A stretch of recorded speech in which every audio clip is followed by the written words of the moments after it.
fue aquella experiencia de la voluntaria que estuvo... La voluntaria que estuvo limpiando, participando en la limpieza de las costas. 10 años después, ¿qué podemos decir? Estamos igual, ¿no? Pues yo creo que básicamente sí, estamos igual. A ver, mi experiencia... Yo puedo hablar desde un punto de vista de biólogo, que es lo que soy, o puedo hablar desde un punto de vista pues, de alguien que se crió allí, ¿no? Y que vio como... Bueno, como pasaba una vez más, porque yo recuerdo el marejeo, yo recuerdo el casón, el Urquiola no, que no había nacido, pero sí recuerdo eso, el casón y el marejeo, y recuerdo... Yo recuerdo el día siguiente por la mañana fue cuando empezó a decirse en la radio, ¿no? Cuando empezaron a hablar del SOS, del Prestige.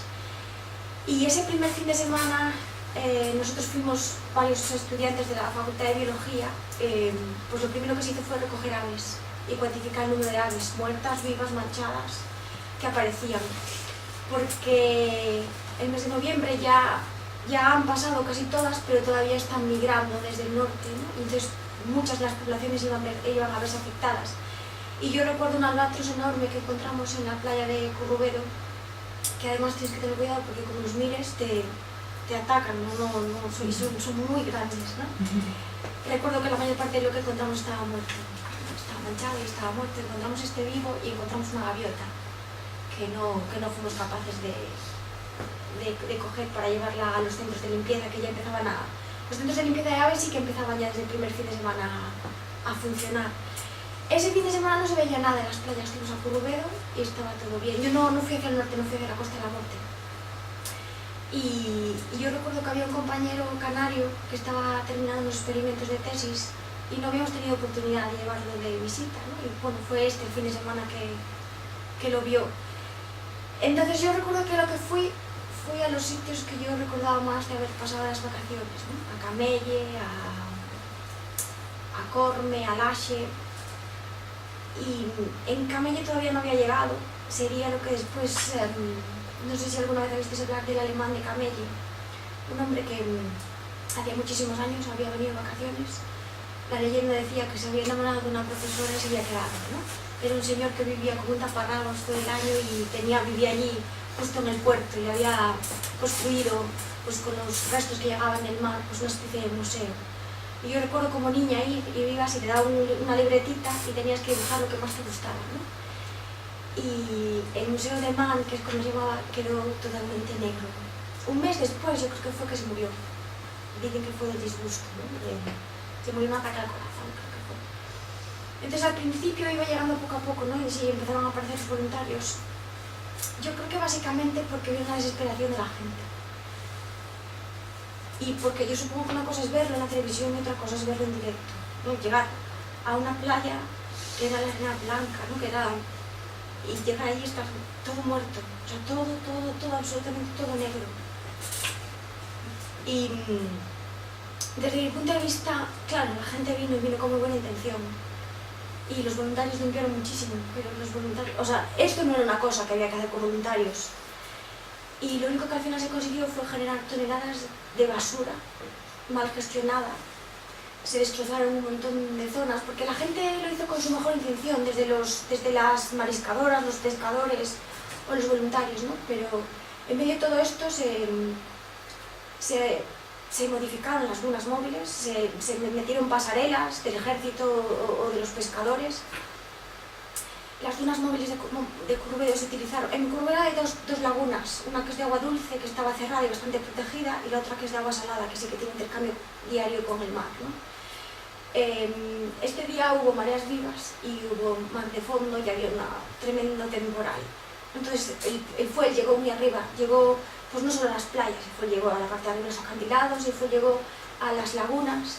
Entonces se utilizaron las dunas para hacer barreras, que de mucho no sirvieron, pero que encima modificaron el ecosistema de las dunas. Se arrancaron las plantas que estaban manchadas, y entonces se arrancaron plantas que eran parte de que mantenían esas dunas, ¿no? Y que iban a formar iban a hacer que evolucionase. El arao común, yo recuerdo las poblaciones de arao común que estaban en las Isangas, creo que eran 5 parejas, porque se recogieron casi 3.000 araos muertos, creo que fueron, pero hay parte de la población que viene, ¿no? Y que migra, pero la otra parte eran 5 parejas que quedaban en la península ibérica. Pues se considera extinto. Hoy por hoy no hay arado que nidifique en Galicia, ¿no?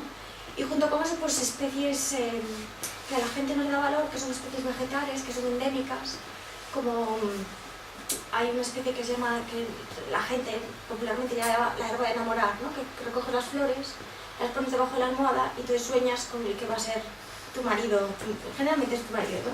Esa es la leyenda, pero es una especie protegida que está en las listas rojas de la Unión Europea y que está en la zona de acantilados, ¿no? Que fue dañada. Entonces, claro, los voluntarios fuimos, limpiamos, pero ni los medios que teníamos a nuestro alcance, ni el conocimiento del que disponíamos era para poder abordar algo similar, ¿no? Entonces, el problema ya no fue lo que el Prestige en sí mismo hizo, sino todo lo que originó alrededor, ¿no? Las balsas que hubo que generar en las dunas, las pistas que se hicieron y que se declararon permanentes para llegar a sitios a donde antes no se podía llegar. Hay playas de arena y después tenemos lo que se llaman los coídos, que son playas de guijarros grandes, ¿no? Entonces, claro, ahí el fuel se mete. Y el mover esas... Claro, la gente mueve esas piedras para limpiar, pero es que el mover esas piedras genera también un problema, ¿no? Y cambia todo el ecosistema. Entonces, el problema está que si vuelve a pasar, tendrían que volver a ser voluntarios los que limpiasen, porque incluso la gente que fue contratada por Traxa, que era la mayor empresa que estaba limpiando, ni siquiera era gente que estaba preparada o sabía lo que estaba haciendo, ¿no? Había otros medios. Es cierto que a veces uno tiene que limpiar y arrastrar en las rocas todo lo que hay, es cierto, pero es cierto que también bueno, a veces hay que tomarse el tiempo para mirar cuál es la mejor manera de solucionar un problema en vez de agravarlo, que fue al final lo que la Marea Blanca, con toda su mejor intención y la falta de medios por parte del gobierno y la falta de coordinación, ¿no? Acabó originando en muchos puntos. Si hoy vas, y claro, sí hay unos miradores, ¿cómo se llama? Un parador nuevo, Muxía, ¿no? Que es al final lo que quedó del Plan Galicia, ¿no? Un mirador nuevo en Muxía. El fuel no entró en las Rías Baixas, no entró en la ría de Vigo, porque las ríos lo pararon, pero no porque realmente hubiese barreras. O sea, 12 kilómetros de barreras no hacen nada. Y la gente recogiendo el fuel con sus manos tampoco... O sea, hay una corriente subterránea, hay millones de cosas que están ahí, que han pasado, que se han quedado y que no... Bueno, que 10 años después la gente parece que olvida. Y es cierto que la gente se enfadó mucho cuando volvieron a ganar los mismos en las elecciones y cuando todo volvió a ser exactamente lo mismo, ¿no? Pero yo creo que lo que la gente también tiene que ver es que yo nunca tanta gente vi en la calle como el día 1 de diciembre en Santiago de Compostela. Entonces sí movió conciencias y sí movió a la gente. Es cierto que al final, cuando todo parece que vuelve a ser lo mismo, ¿no? Y que la gente vuelve a pescar y que la gente vuelve a... pues la gente se olvida. Pero yo creo que en la costa gallega sí se acuerdan de los voluntarios, sí se acuerdan del trabajo de la gente que fue y del esfuerzo que supuso. Y el problema es que si vuelve a pasar estaríamos en la misma, ¿no? Que no ha cambiado nada, no hay ningún plan de contingencia, no hay ningún plan de... no se ha formado gente para poder limpiar o para poder saber qué hacer en caso de que vuelva a pasar. Y claro, eso de que no es tóxico, pues lo mismo, yo recuerdo el día que el señor Rajoy dijo por televisión, si no hace falta ni máscaras, no pasa nada. Esa tarde yo acabo en el hospital, intoxicada, igual que yo, pues mucha gente. Y esas son las otras cosas, las consecuencias para los voluntarios y los pescadores que tengan el haber estado en contacto con el fuel, ¿no? Creo que hay un estudio en la comunidad gallega que sí que sigue la evolución de la gente, que saldrá en años, claro, para saber lo que pasó. Pero bueno, que al final eso, que nunca más, pero que si pasa, ese trabajo es mismo.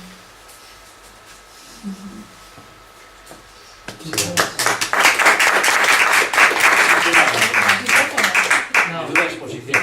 ¿Tú crees que entonces que la gente ahora está más concienciada en Galicia? A ver, claro, nosotros trabajamos en una idiosincrasia mucho más allá de es una cuestión cultural, ¿vale? Concienciada, a ver, Galicia es una tierra de naufragios, ¿vale? Y se llama Costa de la Morte por algo, y ahí siempre se han hundido barcos, eso la gente lo sabe y no tiene ninguna duda. Ahora, que en un momento dado que la gente piense que esto puede volver a pasar. Yo supongo que sí, o sea, que hay un poco de todo, pero yo supongo que en general la gente sí que lo sabe. ¿Qué pasa? Que tampoco o buscas información o no la tienes. Nadie te dice si tenemos un barco, nadie te dice si tenemos ahora más barcos o no tenemos más barcos para limpiar, o si tenemos más de 12 kilómetros de barreras ahora mismo de los que teníamos antes, o no. Y que después, claro, lo único que te oías cuando se hundían los barcos, los pesqueros pequeños, era salvamento marítimo. Salvamento marítimo siempre actuaba y siempre lo bien, tenían 3 helicópteros y parecía que la costa gallega estaba cubierta. Lo que no había era barcos remolcadores con suficiente potencia. Y supongo que tampoco con las agallas. En el puerto de Coruña no podían meterlo, eso es cierto, porque tal y como estaba escorado, y en el puerto de Coruña había en el fondo del puerto había un pico, ¿no?, que no tenía profundidad. Lo que iban a tener que meterlo era la guía de Corcubión, y la que iban a tener que estropear era la guía de Corcubión, y supongo que no hubo agallas para hacerlo y contenerlo allí. ¿Que las hubiese ahora? No lo creo, porque cuesta votos, o sea, volvemos a la misma. Hay un puerto, la diferencia, hay un puerto en Ferrol, para estos casos, que se hizo, y el medio puerto que no ha terminado en La Coruña. Pero claro, están los dos, o sea, uno está aquí y el otro está aquí. La razón por la que han puesto dos puertos de las mismas características juntos, pues por lo mismo, para sacarle beneficio político. Y no iban a estropear una ría, porque perderían. Entonces yo creo que volverían a repetir la misma, yo creo que volverían a repetir los mismos errores. Contado de una gallega a ese grado de desesperanza es mucho mayor, de verdad te lo digo. Es que, a ver, no, yo supongo que, claro, cada uno lee lo suyo, ¿no? Y ver un desastre así en la televisión es horrible. Pero a mí, yo hoy, aún viendo las fotos, a mí me cuesta que no me salgan las lágrimas. Porque fue horrible. O sea, describirlo es una cosa y verlo y vivirlo es otra. Y la desesperación de la gente llorando porque se quedaban sin nada, porque tenían que volver a emigrar, porque sus hijos se quedaban sin futuro. ¿Qué pasa? Que 10 años después la gente lo ha olvidado. Ese es el problema. ¿Se ha olvidado del todo? Yo no creo que del todo. Yo creo que la gente que está más afectada no lo ha olvidado. ¿Vale? Pero el problema está que supongo que hay otros problemas que hacen que todo eso quede en segundo plano, ¿no? Y claro, lo que está más cercano es lo que acabas sintiendo más, ¿no? Pero ¿cuánto se recuperó? Es decir, decimos que se recuperó, se limpió y tal. Al margen de las anteriores veces que había habido vertidos, si ahora diríamos sobre lo que estaba, ha quedado recuperado en un 80, un 70, un 60, un 90. Científicamente se dice que tardan como entre 1 año y 3 años, dependiendo de la zona, en recuperarse. Todo depende de los parámetros que utilices y todo depende de los estudios que se hagan. Yo sé que la Universidad de Vigo y la Universidad de Santiago estaban llevando a cabo estudios para eso. Sé que había uno con el que podía, porque el problema también está que si no tienes un inicio con el que comparar, ¿no? El estudio, el problema está que a dónde llegas. Entiendo que hay que comparar no solamente limpieza, nivel de limpieza y calidad del agua, sino cantidad de especies que se puede perder o no. Si se han perdido, el arao se considera extinto.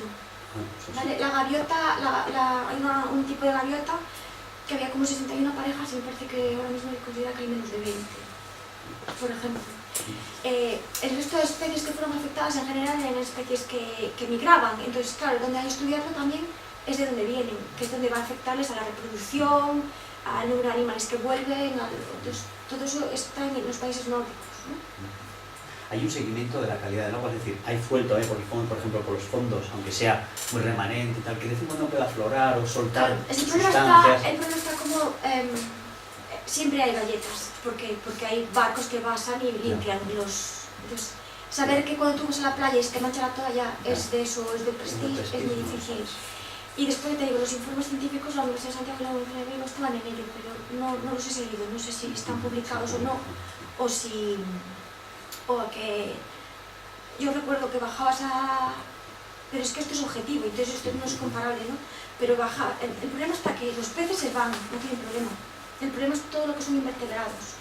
Yo recuerdo que bajabas a bucear a la Ría de Arousa y había millones de estrellas, millones de... Bueno, y después encontramos mucho menos, pero claro, el poder achacar acceso al vertido del Prestige o a que son los vertidos de las depuradoras o a que ese año la corriente del Golfo de México vino diferente. No hay un seguimiento tan definido, ¿no? Tan detallado. Y es muy difícil saber a qué se debe exactamente la modificación de las poblaciones, ¿no?